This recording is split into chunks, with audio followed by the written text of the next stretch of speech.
कथा आहे आदित्य राणूबाईची। एक आटपाट नगर होतं। तिथे एक गरीब ब्राह्मण राहत होता। त्याला एक सून आणि एक मुलगा होता। एके दिवशी ब्राह्मणाने आपल्या सुनेला सांगितलं, बाळ, आज पौष महिन्याचा पहिला रविवार आहे, तू राणूबाईचे व्रत कर।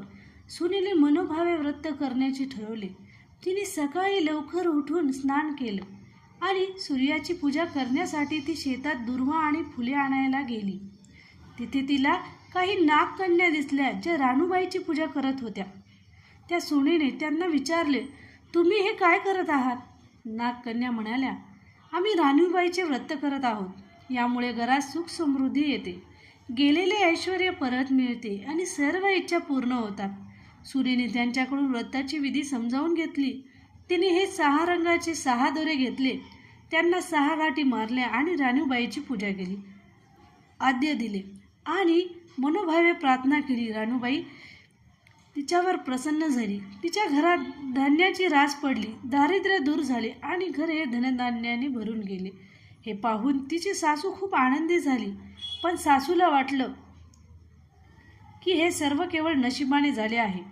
पुढच्या रविवारी सासूने सुनेला अडवण्याचा प्रयत्न केला आणि म्हणाली, हे व्रत करण्याची काहीही गरज नाही।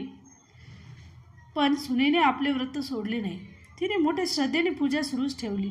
एके दिवशी सासूने राणूबाईचा अपमान केला, ज्यामुळे देवी कोपली। घरात पुन्हा गरिबी आली। सुनेला समजले की सासूच्या चुकीमुळे हे घडत आहे।